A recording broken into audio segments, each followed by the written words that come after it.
Hello everyone, I am Bets Golden. Thank you so much for joining me today. Today I am going to show you guys how to use these Aqua Flow markers and what makes these really special and unique. I have featured them on my channel before, but it has been a while. As you can tell, the nub is actually a brush tip nub, so it makes it a lot of fun to have watercolor type effects.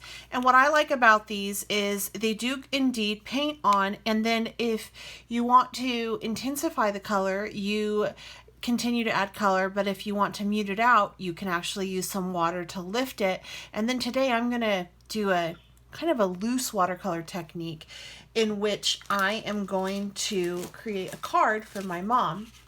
And this is the card front that I already have prepared for this tutorial. And what I did down here was I actually colored this in with some alcohol markers, and then I went over with glossy accents or liquid glass. Both of them are the same thing. I'll leave all the links down below for you to make this look like a bottle. The paper that I stamped on is actually just a watercolor paper. And then I inked the edges with some archival ink, as well as did the stamping with some StazOn ink because it's waterproof. Now, waterproof ink does not mean that it is Copic proof. So if I could go back hindsight 2020, I probably would have embossed this entire image.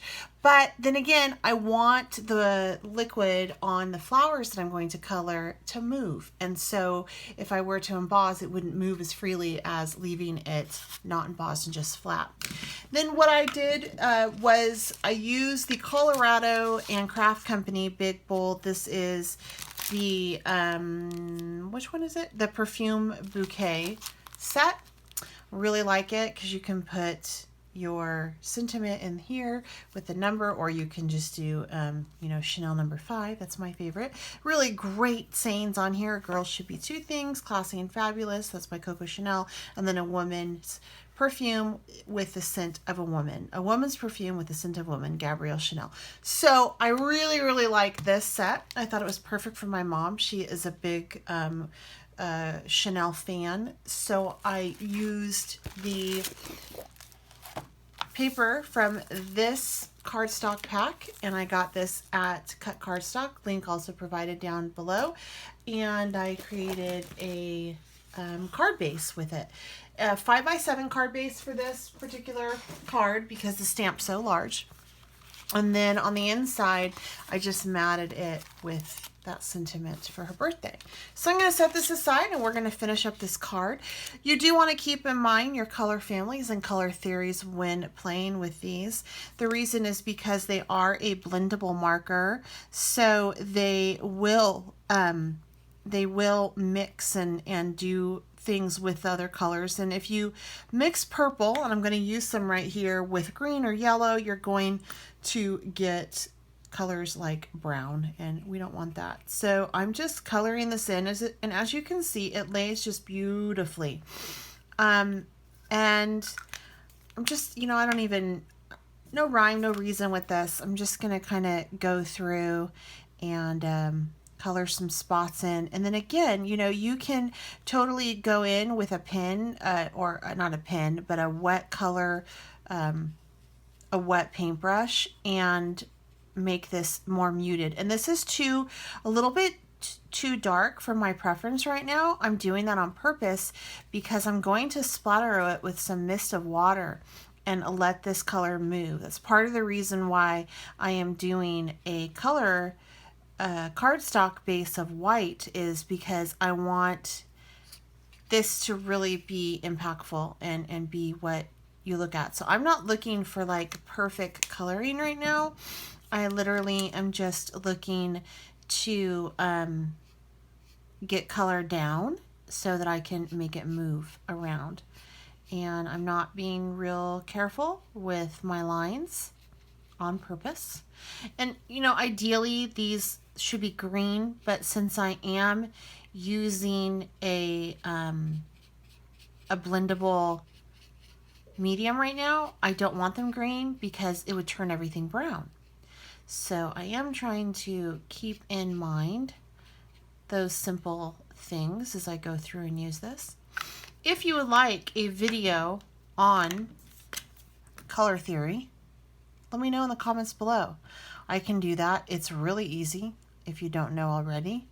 There are a couple things to keep in mind, especially when using colors like purple, but it's really simple to learn and it's quite beneficial. All right, and then this one is actually kind of like a brown. This is called Made of Red. This one I used was Indigo, Indigo Dawn. This one was Soft Rose, and then this one was Wild Phlox. So I'm just going to go ahead and color in some of this with this color. I thought that this would kind of be good on the leaves of this. Did you guys hear my doorbell ring? Probably mail. Because we are all staying at home, so no one should be ringing our doorbell that needs us. But all right, so I'm just, like I said, it's very loose. What I'm doing right here is super loose. I'm not looking for perfection per se. I just want to get some color in those spots because I am gonna mist this with water. And the reason why I opted for watercolor paper is because I'm using a water-based medium and it's very wet, and watercolor paper is made for this wet medium.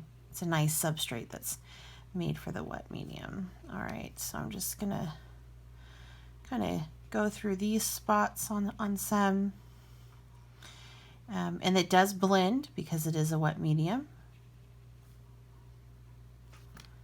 And just hitting some of all that. Not perfect, right? I don't want it perfect because I'm going to take my mist bottle right now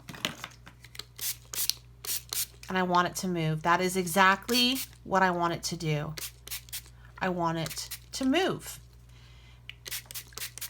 Just like that. And now that's done. If I wanted it to move even more and dry it, I would go ahead and use my embossing gun, but instead I'm going to use my heat tool because this doesn't maneuver that water around anymore, that color around. It kind of just heats it in place. And I'm going to lift some of this color up in just a moment. I still kind of like the placement of it and where it's going, you know, so I'm not ready to lift those puddles up. And when you do lift this up, you will end up getting a, it will mute it some more. So I really like how that is right there. And I'm going to take just this towel and watch, it'll mute it. See how it almost disappears, which is what I want it to do on those edges. Okay, I really like how that turned out. Isn't that so pretty? But we're not done yet. I'm also going to add a little bit of sparkle, but before I do that, I need to get this heat set just a little bit more. So I'm just going to continue to use my heat gun.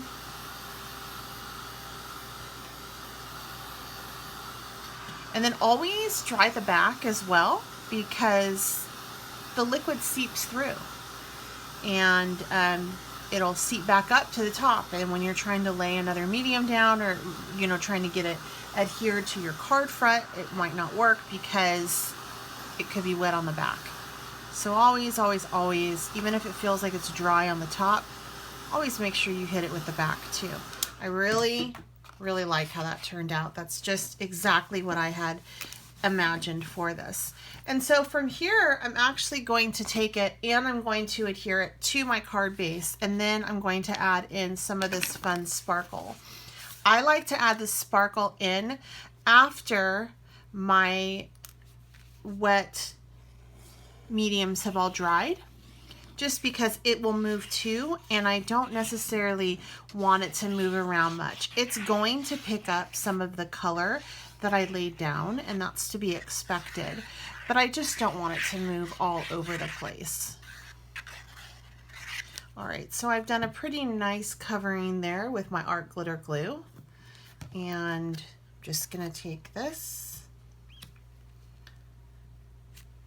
line it up, and then really make sure it's nice and adhered to my card front.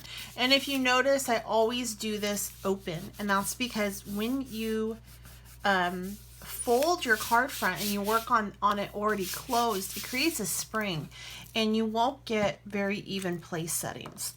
So on this one, I'm just gonna go through on some of the spots and add some of that pretty sparkle.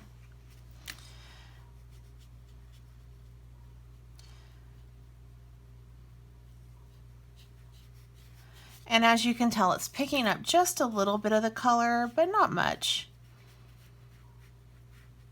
And again, I'm not being, you know, super concerned with where I place it. I'm not trying to stay in the lines. This is definitely a loose card. All right. And there we go. That's completely done. This is a card from my mom, and I'm going to get it off to her because her birthday is this week. I certainly hope that you enjoyed this tutorial. Again, let me know if you want a video on how to blend colors and the importance of color family. I guarantee you guys, once you understand how colors work and how to treat purple, it'll take you to the next level in your art. You won't have the muddy looks that you'll get, or that dirt, you know, where everything turns brown, because you'll know how to blend color, and it's a very simple theory. If you enjoyed this video, please give it a thumbs up. If you have any questions or comments, leave them down below, and please share if you know of anyone that would enjoy something like this. If you haven't subscribed to my channel, I certainly hope that you do so. Until next time, happy crafting. I'm Bets Golden.